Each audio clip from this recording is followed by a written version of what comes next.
Welcome to Bitterley in Shropshire, the quintessential English village. Almost chocolate box. It's bursting with pretty cottages, a lovely church, an imposing stately home, all surrounded by empty rolling fields. But maybe not quite so empty. We've been invited here by the people of Bitterley because they think that their village once covered this entire huge field. So, are they right? Was quaint little old Bitterley once a much bigger, bustling Bitterley? We've got just 3 days to help the villagers find out. Let's hope they're not bitterly disappointed. Sorry.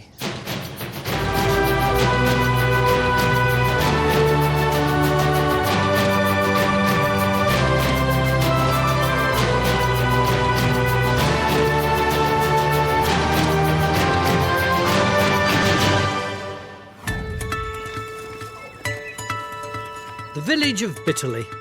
A sleepy, tranquil kind of place. Well, normally a sleepy, tranquil kind of place, but with Time Team around, you must be joking. Beautiful morning, isn't it? Just the right sort of conditions for digging holes. Lying 4 miles northwest of Ludlow in the county of Shropshire, Bitterley's first mentioned in the Domesday Book, giving it a history dating back at least 1,000 years.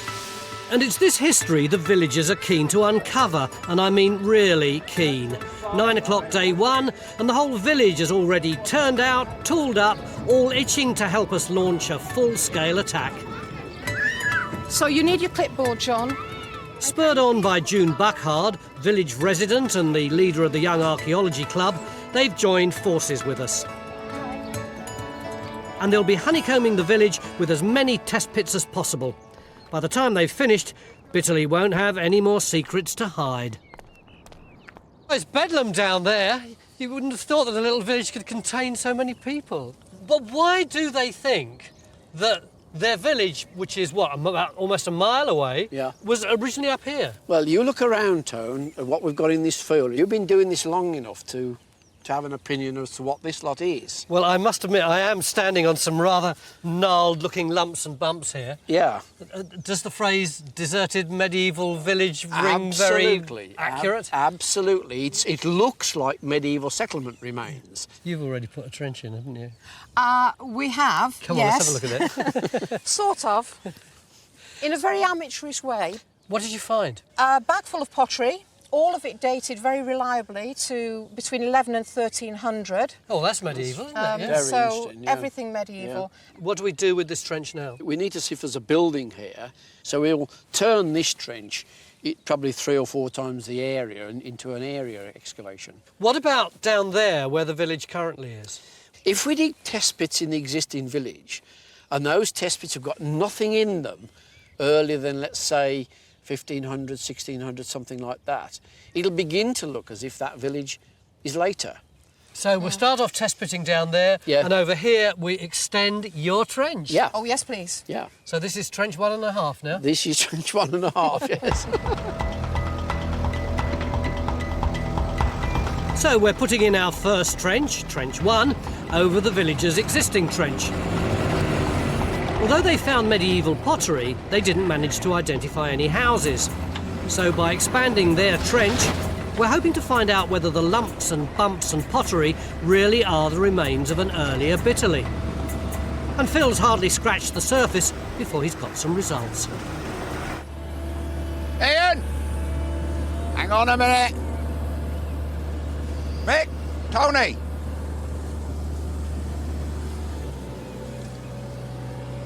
Pot. Oh, that's good. That's good, look. Any ideas? Well, if it was down our way, it'd be 12th, 13th century. 10 o'clock, day 1. Already we have a sniff of a deserted medieval village. But a mile away, back down the road, modern-day Bitterley is looking far from deserted. Under the watchful eye of Mary Ann and the archaeologists, the villagers have already begun to pepper their gardens with test pits. So you haven't found any pots of gold yet? No. Not yet. It's all to play for. It's her job to maintain order and report back with the results from the test pits. This is some sort of gym move, isn't it? Gotta be. I should be on that. We're looking for dating evidence from across the whole of the present-day village. With a bit of luck, at the end of the dig, we'll be able to chart the history of the modern village and even tie it into the history of the lost Bitterley they think once existed a mile away. So, tell me, what have you learnt about the archaeology of the village already? Well, we think that the houses have been moved from the field up the top because of the plague. Ah, so theories as well. Oh, theories as well. That's one idea. In fact, there's a very strong oral tradition in the village that the medieval village was up by the church and that it was plague, definitely plague, that made the move. So we've got enthusiasm, we've got energy, and now we've got theories. In the 14th century, the plague, or Black Death, certainly caused many medieval villages to be abandoned, but did it cause Bitterley to move location? So far, we're just lacking one thing: good, solid evidence. For me, one lumpy field and a scatter of pottery do not a village make, deserted, medieval or otherwise. But it's early days, and after all, Phil has already transformed the villagers' trench and the stonework is beginning to take shape. What it looks like, or beginning to look like, is that we do have a wall, and I rather think that it's probably a collapsed wall. That's where all this rubble comes into play. Now, of course, whether or not it's a building wall or whether it's just a field boundary wall remains to be seen. So, too early to tell whether it's a wall round a field or a wall of a house. But at least it's not just a pile of stones. In 3 days, we can't possibly dig up the whole of this massive field to explore every last lump and bump. So John and the team are geophysics to see if there's any evidence of buildings underground. Because to really understand all these lumps and bumps, you need to employ good old-fashioned legwork to get to know every shape, every contour, what bumps lie over what lump. You need to get close to them. And that's just what Mick has asked our new team member, Alex, to do. Fortunately, he loves his landscapes. There's just so much going on in this field. It's going to be quite something to try and take all of this in and report back on this. There's certainly a kind of change in alignment. There's certainly two kinds of features here. I don't know if one's an earlier field system or a later field system and a village, but quite what the relationship is at the moment, I don't know. It's a lot to get to grips with, even with 3 days. But down in the present village, after a somewhat slow and shaky start and a trowel full of expert guidance, we've now got a throng of budding archaeologists. So look for stuff that has right angles and straight edges and keep that kind of thing. But if it is just sort of a round piece of stone like that, I think you're pretty safe to throw that on the spoil heap. And their hard work's paying off. This is our 20 centimetre level. How long have you been digging now, Sandra? 9:30, 10. And it's 1:10 now. Yes. Yep. Have they found anything? Yeah, look at this. How's that? Which is lovely. Oh, which king's that? Edward VII. And the date is just 1902? early in his reign, and apparently there weren't many minted at that time. So that's really nice. That's great. And it's in fantastic condition. It looks as though it's just come out of someone's pocket rather than out of the ground. You didn't just drop it in, did you? No way. And did you find... So, half a day down, and we've pushed the date of the present village all the way back to 1902. But back in the field, at least Alex is beginning to get to grips with those lumps and bumps. So what have you found then, Alex? You come up with anything? Yeah, I think I have. We've got what I think is an arrangement of buildings. All right. And that's essentially because these parch marks, if we go over here... Oh, crikey, yes. If you look at this, you know, it's just that bit drier, and that's telling us that there are stones underneath. And there are stones here as well, aren't there? Yeah, we've got stones here. Coming out of the grass. In fact, you can see stones all over the place, can't you? There's a load sticking out here, look. This almost looks like a wall here, doesn't it? Yep. I mean, that's, there's obviously some structure there, isn't there? We've got a platform that feasibly comes down as far as here. That's right. And it's the way it relates to the end of this terrace. And you've got more stone walls buried. Yeah, so we've got something here. Also, we've got a couple of linears going through there converging, which maybe some kind of trackway, and we've got what look to be platforms on the other side of that. So I wouldn't say village, but it certainly No. looks like we've got some buildings here. It might be a couple of farmsteads or something. Let's go and organise the machines because I hope we should get cracking on this straight away. Fingers crossed this could turn out to be some evidence of settlement. To find out, we're putting in a second trench. And if these lumps do turn out to be the walls of medieval houses, and if Phil's wall also plays ball, then, well, maybe the villagers' theories are right. Maybe Bitterley did move because of the plague. Maybe we've nearly sorted it. But then again, given mixed views on so-called local knowledge, maybe not. Aston's first law of local research says that the local version is invariably wrong. Oh, I don't Right. think the villagers would like that. But Aston's second law of local research is that whatever they tell you is probably right. Right? You have to balance up what they tell you, really. But if their theory is wrong, and Yeah. this wasn't a village that was decimated by the Black Death, Yeah. what could have caused it to collapse, if in fact it did? There's a whole series of later reasons. I mean, the most obvious one is in the 15th and 16th century, there's a changeover from arable farming to pasture farming. You don't need as many people for that, and people are either evicted or they drift away and go elsewhere. Another common reason, especially with a big house like this, is looking out. They don't want a load of hovels in the front, so they knock them down and clear the space in front of them. I like the idea that we're exposing the dreadfulness of the landowner and getting rid of all the peasants so he can have a nice view. Sent them yonder to the village. Yeah. They're working. But whether this phantom village died out because of the plague, or whether it was down to hovel clearances, is all still up in the air. At the end of day one, the question is, have we yet got enough evidence to show that there ever was a village in this field at all? Right now, there's only one man able to answer that. Hey up, Phil, you're enjoying this, aren't you? Absolutely, Tony. Oh, it's a superb day, isn't it? Sun's out, nice bit of digging, and a thirst. I could do with a pint at the end of the day. I've got news for you. What? The village doesn't have a pub. A village that doesn't have a pub? Yep. What sort of a village is this? You've got to have a pub. Maybe that's why it disappeared. Yeah, a deserted modern village. I think they've all gone somewhere else for a pint. Have we got a bit of a village up here? Not in this trench, no, I don't think we have. Well, you've got an awful lot of stone, haven't you? But just because we've got a wall, and I'm sure we've got a wall, doesn't mean to say we've got a building and a village. I think we do have a wall. I think it's a wall that goes around the edge of a field. And you can see it, actually, they had it in the bottom of their trench. Look, there's one face of it there, and you can see there's those two big stones up by the side of it. It's a bit disappointing, isn't it? There's still plenty of mileage in this trench yet. We've got to actually take off some of this rubble, and then we go down to the soil below that. Who knows? There might be a medieval village there. Might.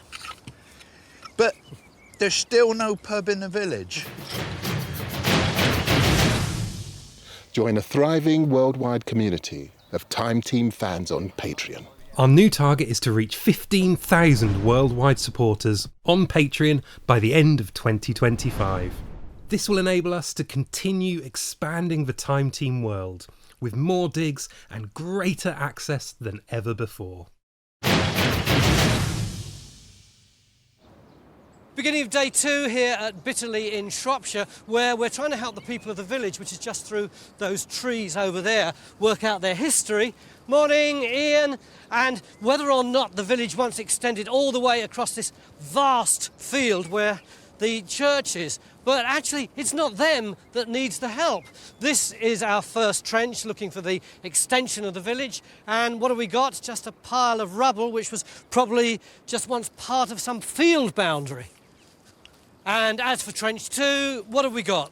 Oh, look, another field boundary or something. And then along here, load of old rubble and earth. And look, what's this at the other end? Could it be yet another field boundary? There's not much here, is there? Nothing to write home You're about. in one of your massive negative moods again today. I've told you about this. It'll be time for your medicine again if you go on like that. Why? Why do I get that kind of response when I'm just stating the frankly bleeding obvious that there's nothing in these trenches? All right. This was open the end of yesterday. We've taken the topsoil off. Trace is still cleaning. We don't know what's in here. If this is all the same structure, look, back to here, that can't be just a field wall. Michael. Oh. Be honest. This is like my dad talking now, isn't it? In that trench, can you yet see indications of a medieval settlement? Not yet. Thank you. That's all I'm saying. Now ask me the next question. What are we going to do next? Carry on until we see if there is any medieval occupation here. Alex, you want to put in another one, don't you? Yeah, of course. And I've got an area here, just up closer to the manor house, actually. Yeah. We've got these very ephemeral earthworks, and they look to be like the tail end of plots laid up against a road that once went through the manorial complex. It's always been that end of this field that's interested you the most. Yeah, I mean, the pottery that Phil's got up there must have come from somewhere up there. So, yeah, it's quite reasonable that the settlement was above it, and we should put a trench and have a look at that. Well, that's the and first bit of good news I've had this morning. And then you go and have a lie down with a bag of cold peas on your head and leave us to get on with it, right? I can't. There's no shop in the village, let alone a pub.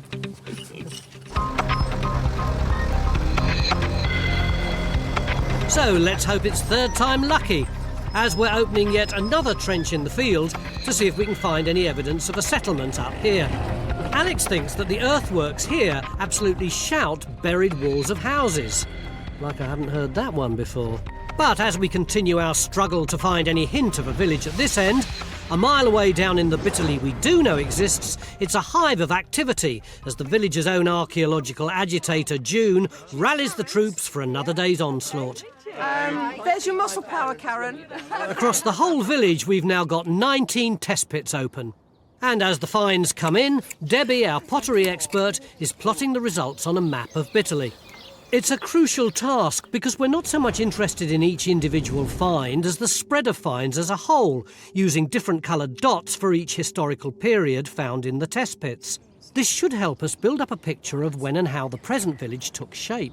So these three trays are from Test Pit 12, behind the school, and you can see there's quite a mix of modern and older pottery. This is nice. That's 17th or 18th, that fits with the blue dot. That's really nice. That's a piece of what's called press-moulded slipware. It's not wheel-thrown, it's formed over a curved former. When it's dried a little, they've pulled it off the mould, put the glaze on, and they would have decorated the edge with a cockle shell to give a pie crust effect. That's a really nice piece, that. So, mid-morning day 2, and the villagers are gradually beginning to push back the date of their village. At the moment, they're having more success than we are.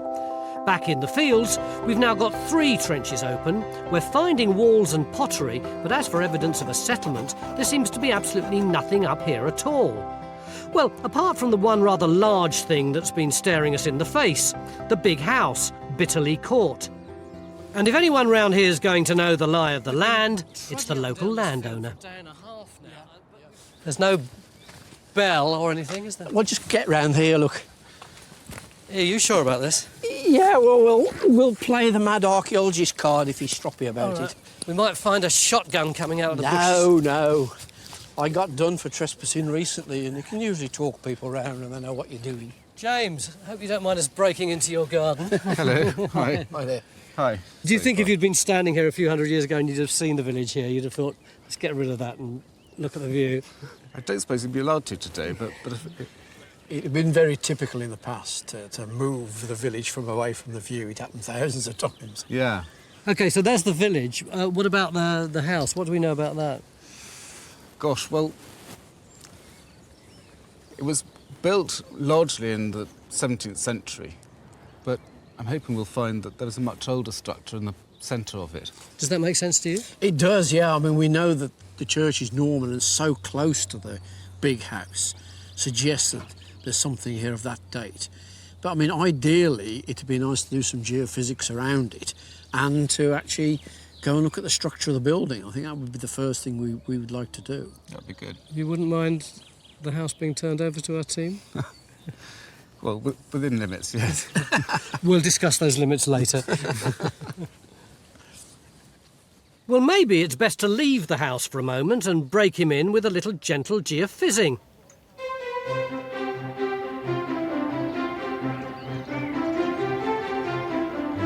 I just hope James is as carefree about his lawn as the rest of Bitterley's residents. Plenty of room. and their efforts are producing some rather unexpected results on the finds map. At first glance at that, I thought it does look like pottery. It's very, very fragile and damaged, so that might be a piece of medieval pottery. What colour have you chosen for medieval? Medieval is yellow. I'd put a yellow dot down there at number 2. So, Deb, in terms of my key yellow dots, I've got a definite one here and 2 questionable ones here. Yeah. I thought that the theory was that nothing was going on here in the village itself in medieval times. It was all happening in the field by Bitterley Court. As you know, some of these trenches have started today and we haven't seen the finds processed yet, so it's going to be quite exciting to see how it develops.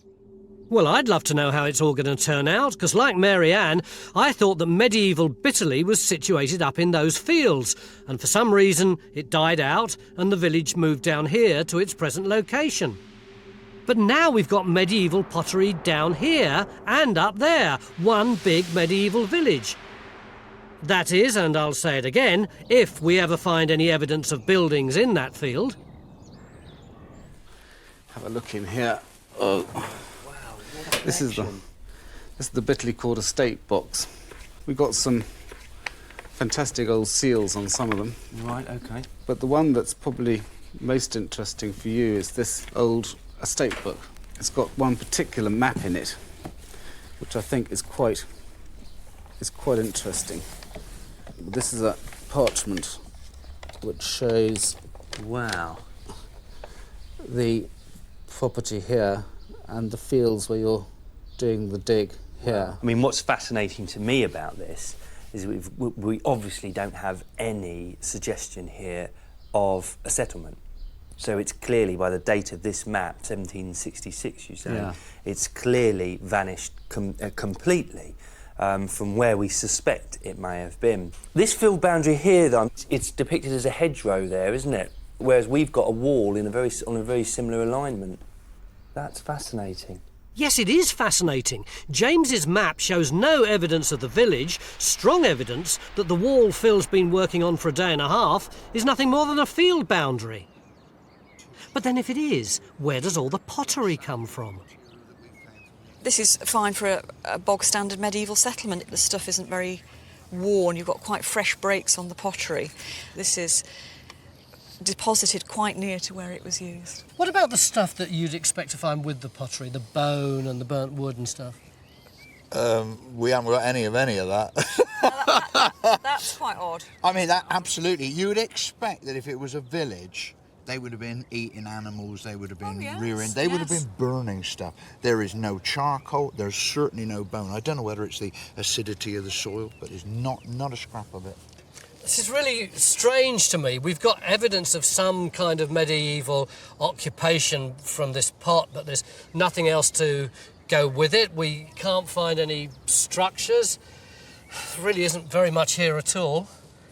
Where's the village? If you'd like to see more episodes like this, you can make it happen. Our new target is to reach 15,000 worldwide supporters on Patreon by the end of 2025. This will enable us to continue expanding the Time Team world. Enjoy front row seats for the greatest show on Earth and under it.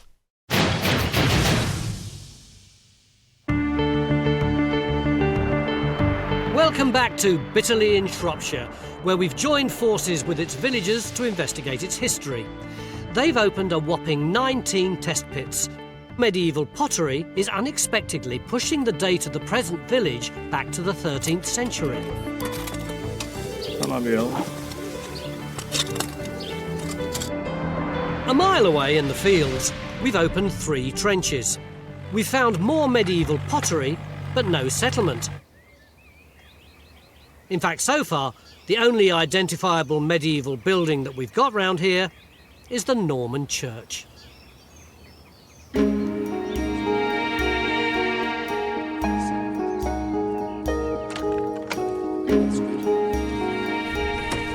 Oh, mate, this is a gorgeous little church. Oh, yeah, we need to look round though, Tone, first. Do you want to go off and have a fertile? Yeah, I'll go and have a look round and then I'll see you a bit later.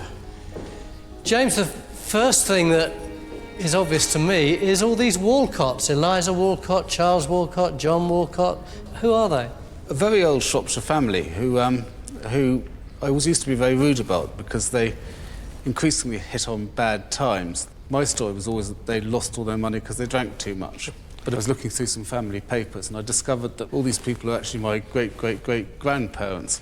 So it's a tragedy rather than a travesty now. Yeah, exactly, so I have to be polite about them now. Mick, how are you getting on? Oh, very good. Got anything good? Oh, yes. Come down here and have a look. All right. Isn't that a gem? How old do you reckon that is? Well, I think it must be Norman. It's the font, isn't it, where the baptism It's the font where the baptism takes place, and it's lead-lined. Look, they've put a lead sheet inside it. But around the edge, you see, it has these little arches, just like a Norman arcade in a castle or a monastery or something like that, with the pillars. Does it tell us anything? It does. It tells us something about the status of the church at that time, because only places that were by the parish churches or minsters could have carried out baptism. So it tells us there's a proper church here at that date. So if it was a working parish church, yeah, there must have been a working parish here. Yeah, this church is serving a community. One of the things it does is baptise all the infants as they come along. But it's a 25-miler, that is. What do you mean by that? It's worth coming 25 miles to see that. Well, Mick might travel 25 miles to visit a font, but I bet the medieval inhabitants didn't. My money's on them having lived somewhere near the church. Question is, where exactly? Phil's refusing to give up on trench 1.5, but it's not looking very promising. Not a hint of anything, is there? No. And trench 2 is looking, or should I say smelling, like it was just a cow byre. But Alex's punt on trench 3, where Matt's been digging, might actually be paying off. So this is looking like the kind of stuff then you'd expect on an abandoned village site. Yes, yeah. You've got a lot of stones here though, so is this walls, floors, or just overburden, natural? Well, I think these may well have been forming barriers maybe between plots, you know, that you recognise. But it's a sniff though. There's an aura of medieval stuff going on. Good. So at last the trace of a village. But exactly how big was it? John's devised a shrewd, though somewhat lazy way to find out, scanning every contour to create a 3D topographical map and sort out house from hump once and for all. Back at the present village, we've also found evidence of medieval activity. If these two areas were once joined together, Bitterley may have been more like a medieval metropolis. So in the hunt for further clues, we've begun a house-to-house search. Architectural expert Richard K. Morris looks for different styles of construction. He believes this is the village's oldest standing building, dating to the 16th century. So we've put in a test pit in its garden, and we've found not just pottery, but the possible hint of an earlier structure. I mean, in my experience of test pits, all the best stuff is under the cobbling on there. Well, exactly. So that's the issue, is we don't actually have any dating evidence. But let's not extend it. Let's just take it down a bit further. Okay. Until... Do you want to do another one somewhere? I'd like to do that if they wouldn't mind.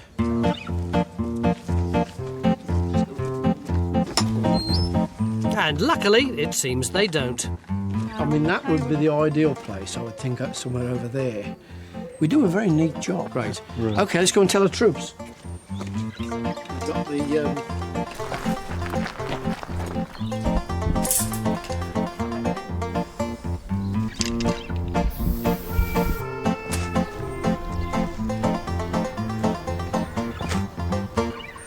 It's not actually very sharp.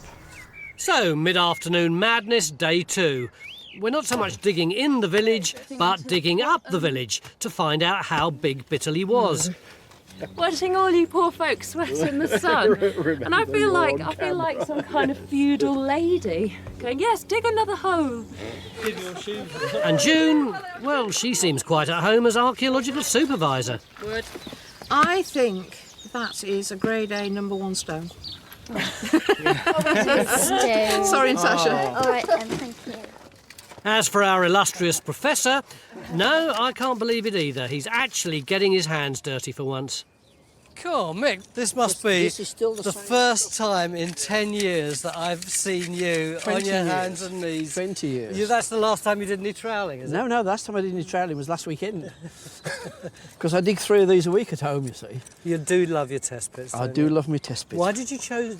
This is your particular choice, isn't Yes. it? This is like the Desert Island Discs. Absolutely. Of test pits. Why did you choose this one? If that's got medieval stuff, it'll show there was something here before the house was built. So we'll know there was a medieval structure or medieval farm before the present house was built. So we need him to trowel as slowly as he can while troweling as quickly as he can. Well, I was going to say, I don't recognise that word slow at all. I thought you were going to help. No, I'm off to the next test pit. Nearly the end of day 2, and while it's still a frenzy of activity down here, back at the field, everyone's packed up. Well, nearly everyone anyway, because Matt's made a rather interesting find. This is all from this end of the trench, maybe the first 2 or 3 metres. Yeah. There you go, 12th, 13th century. That seems very familiar. But down at the bottom, other end, we had this. Ah, no, that is not so familiar. That's a lovely piece of floor tile. Yep. You got any date for it? I think it's about 13th century.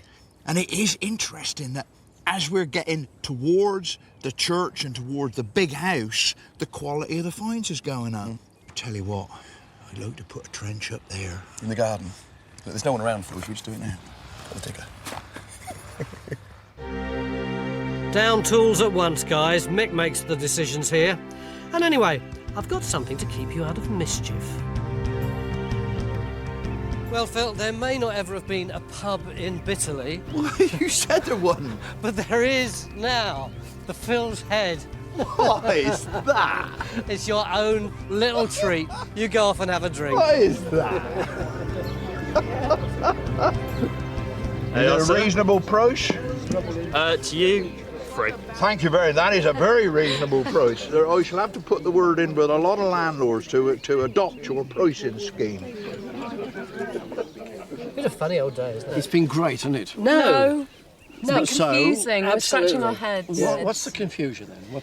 What can we tell you? Okay, when we're talking about a village, Yeah. what on earth is it that we're looking for? Yeah, because we've been talking but about... that's- No, wait a minute. We've been talking about a village now for 36 hours. Yeah. If it starts up there Yeah. and at some period in history ended right up by the house, Then that's it's a not a small village, that's a small It town. would be a town, yeah. Where's that air picture, Alec? Because that explains it, doesn't Yeah, it? this has got some interesting features on it, and in particular here we've got what we call ridge and furrow agriculture. So it's a medieval field system between the 2 villages. So we know Hold there on a isn't- minute, you just said 2 villages? Absolutely. Because we've got medieval pottery up by the church and the manor up here. Yeah. We've got medieval pottery in the test pits down here now. But they can't be continuous settlement because of the ridge and furrow. So there must be 2 centres of medieval settlement. So when we've been talking about the village of Bitterley, we should have been talking about possibly the 2 villages of Absolutely. Bitterley. Why didn't you tell us before? Well, because we've only known that since the test pits this afternoon. Hang on a minute, also, if there's a church up here by Bitterley Court Yeah. and it's a parish church, why isn't it near the people? Yeah. Well, there might have been another one down there originally. So there's not one Bitterley, there's 2 Bitterleys, and there's not one church, there's... There could be 2. Oh. Yeah. On that bombshell, let's have a drink and... Really exciting, isn't it? No, it's highly confusing. Why didn't you tell us before? Well, if I'd have told you, you wouldn't have invited us to have the beer, would you? Oh, drink your Bitterley and go home. Join a thriving worldwide community of Time Team fans on Patreon. Our new target is to reach 15,000 worldwide supporters on Patreon by the end of 2025. This will enable us to continue expanding the Time Team world with more digs and greater access than ever before. Beginning of day 3 here at Bitterley in Shropshire, where we're trying to unpick the history of the village. And yesterday afternoon, I found out that in times past, there may well not have been just one Bitterley, but 2 Bitterleys, one up there and the other down here. Not only that, but there could have been 2 churches, one up there and the other down here. And then yesterday evening, Mick says there could have been 2 great houses, one up there and the other right here. If we can prove the existence of two medieval manor houses, then it would look like Mick's two-village theory is also spot on. Where there's a manor house, there's likely to be a village. He thinks that Bitterley Court was probably one of them, and that another, called Park Hall near the present village, could have been the other. Well, you just look at that photograph and just see what you've got. And that's only obviously a fragment of a much larger building. And it's probably of the late 16th century.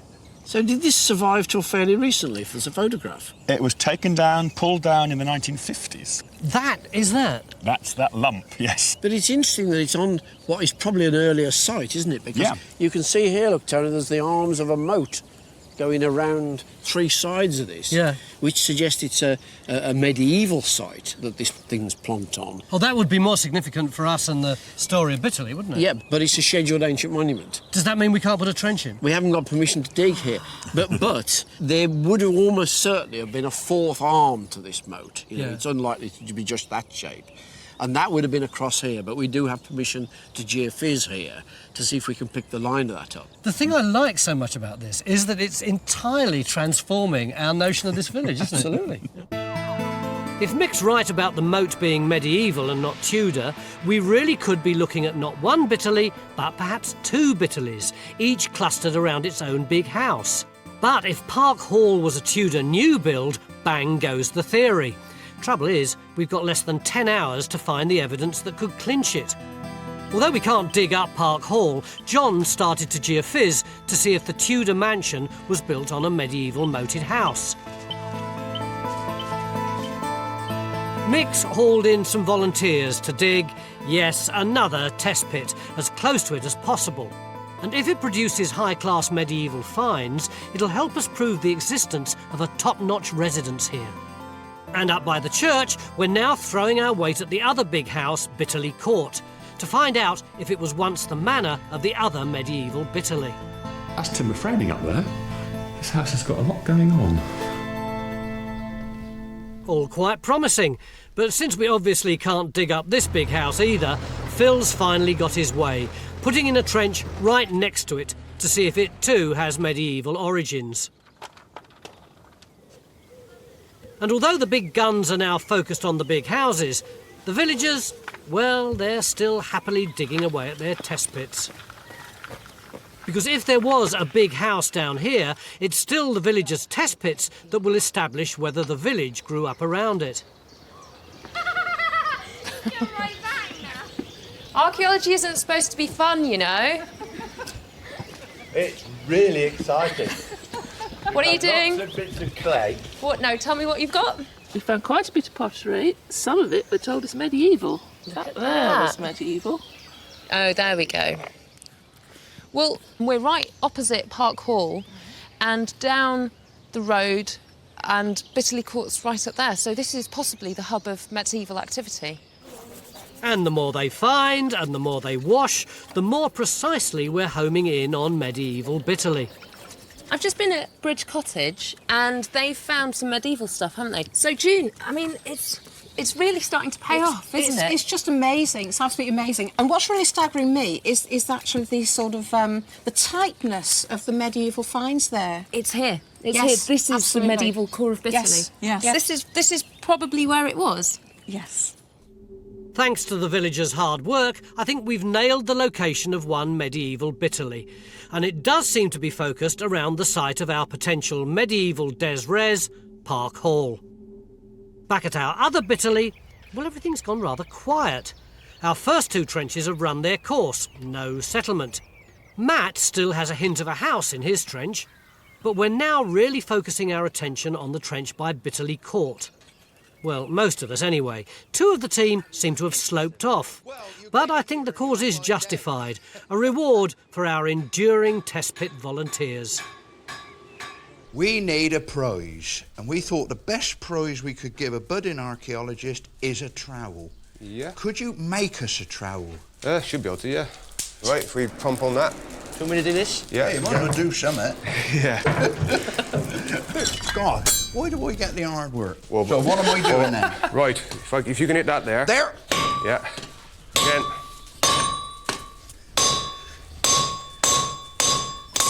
Okay, right, we'll have a bit more heat.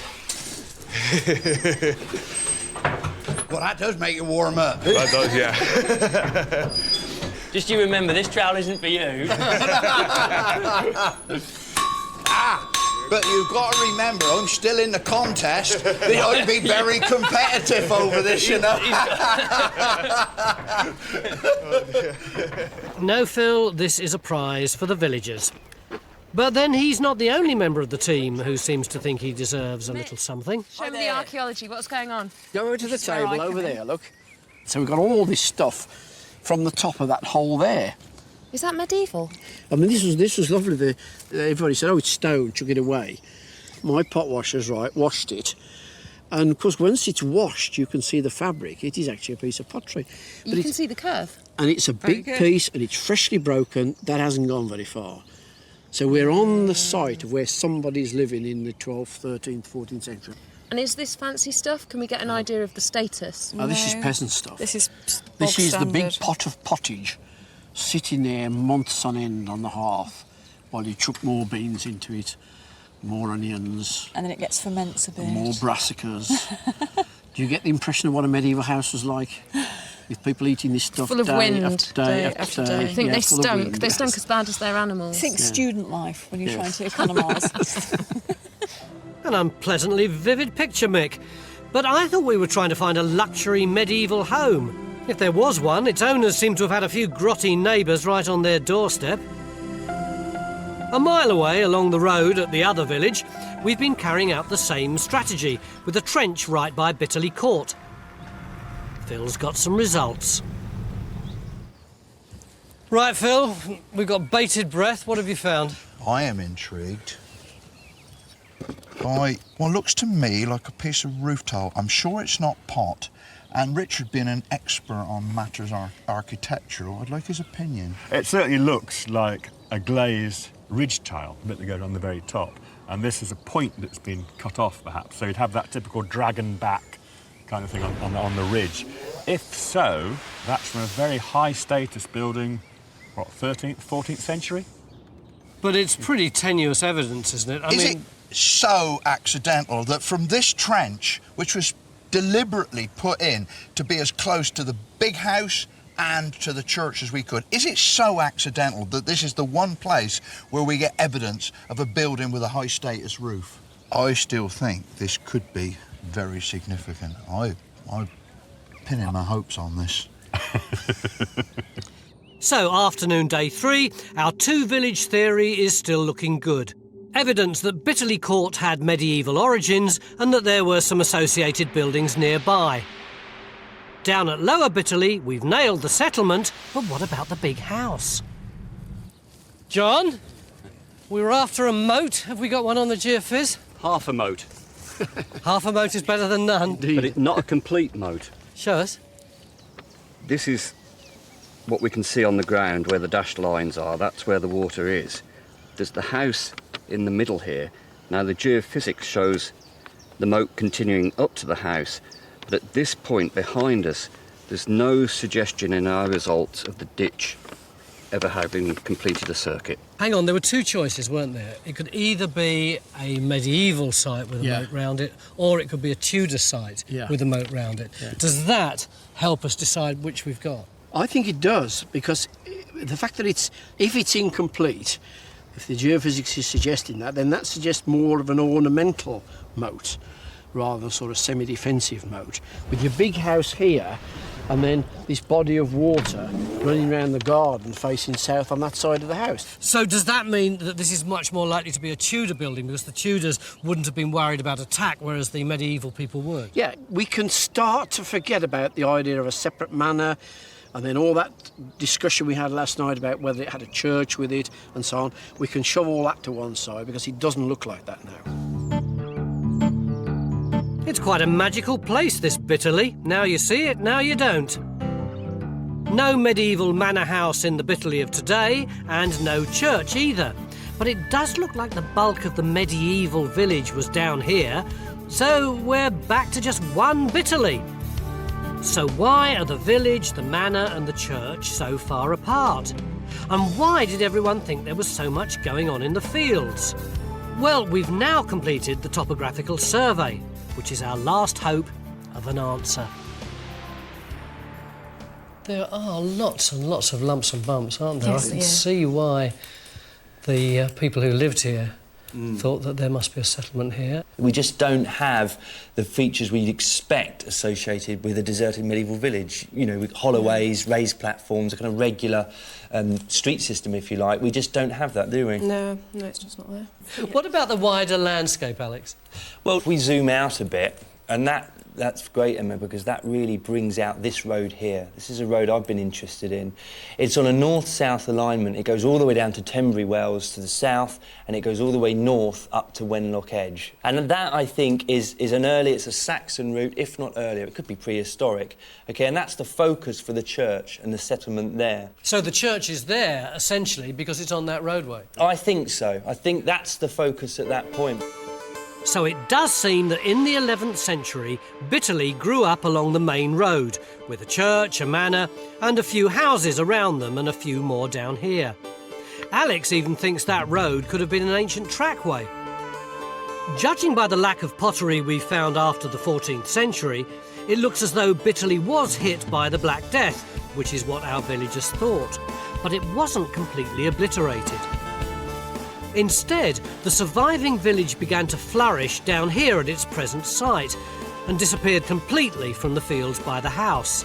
Just why that happened is something that June and the villagers will have to keep digging for. And it's been just an amazing experience for all of us. After what we've put them through, I reckon they all deserve a prize. I think what I'd say to you is if you can bear it, you ought to carry on. Because you will no doubt learn a lot more if you spend another couple of years doing this. So thank you very much for all your help and also for it's been a really welcoming place to come to, hasn't it? Yeah, so thank you very, very much. Join Time Team on Patreon to access exclusive 3D models, masterclasses and behind-the-scenes insights.